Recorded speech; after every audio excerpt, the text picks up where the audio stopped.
On March 17, 1776, 10,000 British soldiers and over 100 British ships were forced to flee Boston in the first major victory for the Continental Army during the American Revolution.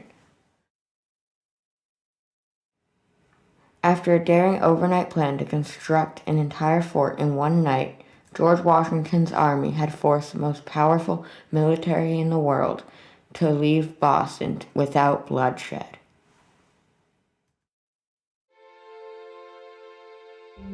This is the story of how a fort was secretly built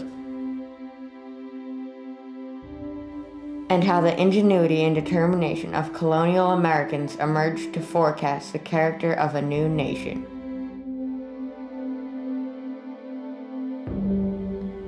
The story starts in July of 1775. The Americans and British were still recovering from the brutal Battle of Bunker Hill just 1 month earlier. British General William Howe had established command in Boston while the Americans formed a siege around the city from the perimeter after losing to the British during the Battle of Bunker Hill.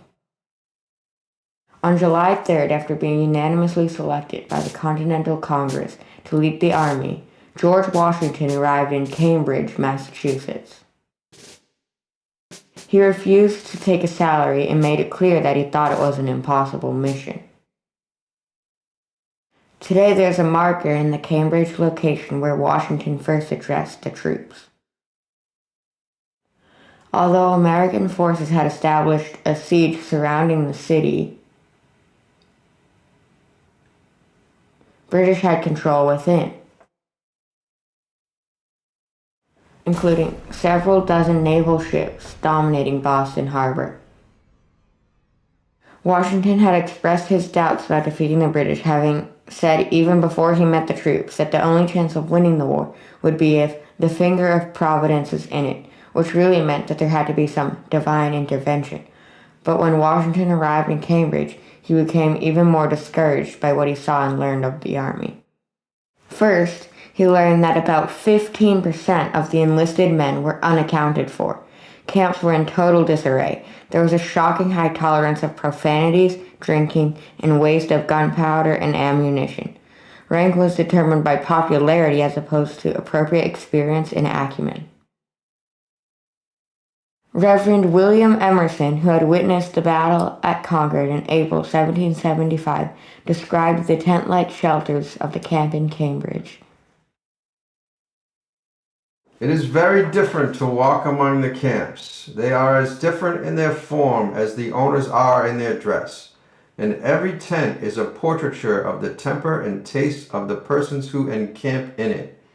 Some are made of boards, and some of sailcloth, some partly of one, and partly of another. Again, others are made of stone and turf, brick and brush. Some are thrown up in a hurry, others curiously wrought with doors and windows, done in wreaths and widths in the manner of a basket. Some are your proper tents and marquees, looking like the regular camp of the enemy. However, I think this great variety is rather a beauty than a blemish in the army. Those comments speak to the lack of resources and training, and especially the lack of military discipline. And that is something Washington noticed immediately.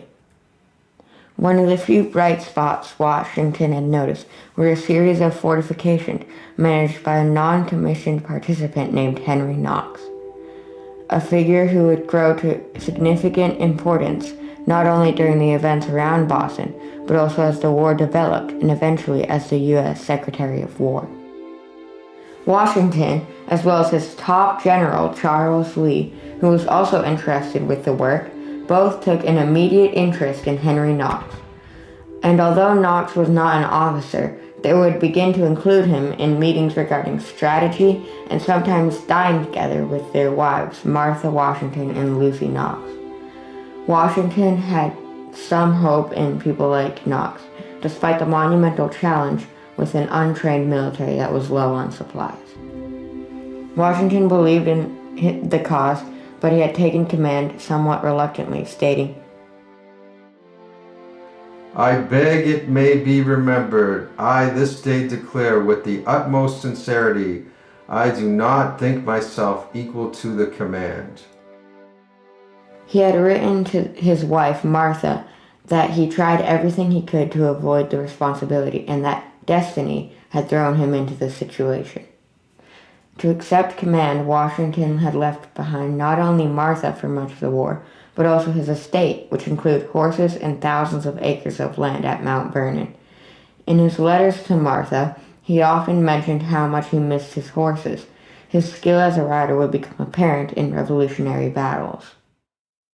Before we get into a discussion of the leadership of the Continental Army, it is important to acknowledge that many of the members of the Continental Congress were slave owners. George Washington himself was a slave owner, and even in Massachusetts, slave ownership was still practiced during the 18th century.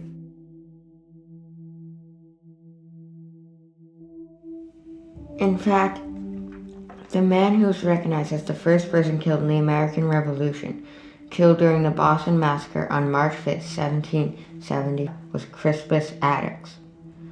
Attucks was believed to have been a former slave from Framingham, Massachusetts. In 1755, a slave named Mark, who had attempted to escape, was hanged in Cambridge, Massachusetts, and then gibbeted, which is basically being publicly displayed in a cage or in chains, as a warning to other slaves. Mark's remains were still hanging in that cage in Charlestown in 1775, when Paul Revere passed the slave's remains on his famous ride. Revere's own account read, "After I'd passed Charlestown Neck and got nearly opposite where Mark was hung in chains." Newspapers such as the Essex Gazette and Boston Gazette of the 18th century would typically post notices of deserters from the army alongside rewards offered for runaway slaves. Even as late as 1854, Boston was conflicted on the topic of slavery, enough that a 19-year-old slave named Anthony Burns from Virginia was turned in to authorities. During the legal proceedings to decide whether or not Burns should be returned to slavery, as it had outlined in the Fugitive Slave Act, Burns' attorney, an abolitionist named Richard Henry Dana, was assaulted in the streets by a pro-slavery mob, and the court decided to return Burns to slavery. And near that same marker today that commemorates where George Washington first took command of the army is a memorial to Prince Hall, an abolitionist and former slave from Boston and leader in the free black community in Boston. He founded Prince Hall Freemasonry and lobbied for education rights for African American children. He was also active in the Back to Africa movement during the 18th and 19th centuries. But the slavery topic is something that deserves its own detailed coverage. So for the purpose of telling this Evacuation Day story as briefly as possible, we'll leave that topic for the attention it deserves. So how did Washington deal with this mess in Cambridge? First, he set out to establish order. A common phrase in that time, which Washington used to describe his method, was to make a pretty good slam, which meant you were going to shock people with harsh methods. Some examples of the things Washington did to make this slam: penalizing one soldier with 20 lashes for abusive behavior to an officer. Another received 30 lashes for stealing from a doctor. A colonel found guilty of abusive behavior was sentenced to 15 minutes of riding the wooden horse, which was basically having to straddle a sharp object, such as a sharp board of wood, with weights tied around your feet.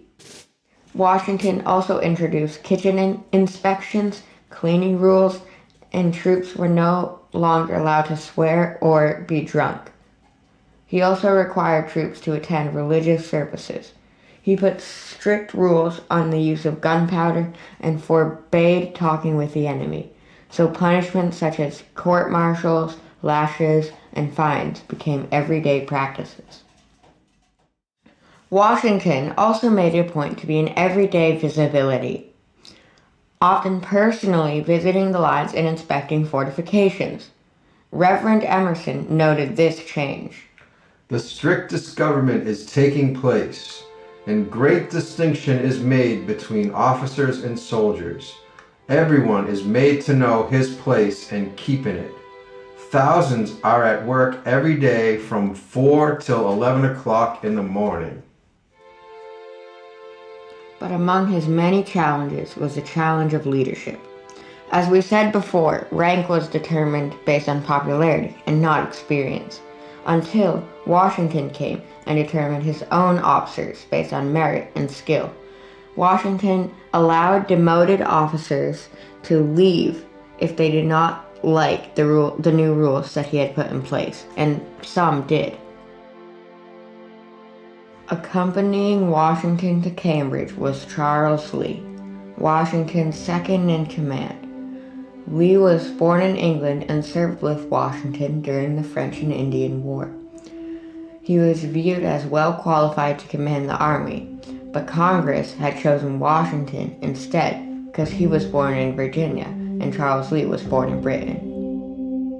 Major General Artemus Ward originally conceived the plan to fortify Dorchester Heights even before Washington had become commander, but the other generals felt his plan was too risky and even crazy, but Washington took an interest.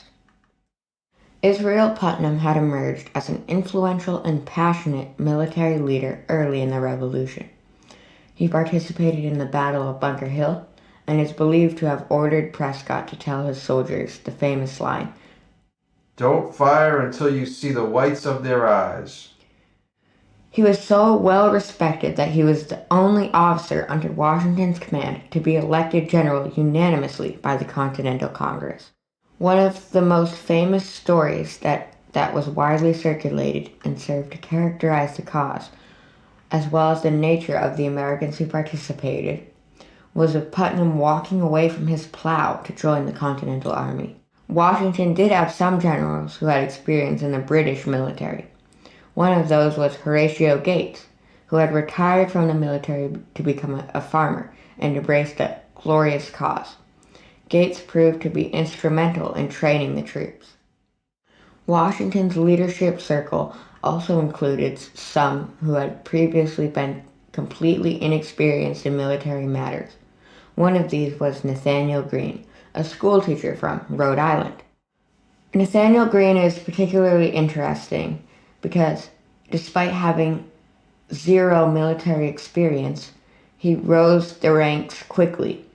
One of the reasons he was able to rise quickly was because he was eager to learn and he had an ability to learn fast. The leadership brings us to the plan. Artemus Ward had perceived the plan to fortify small mountains that overlooked Boston in the harbor, known as Dorchester Heights.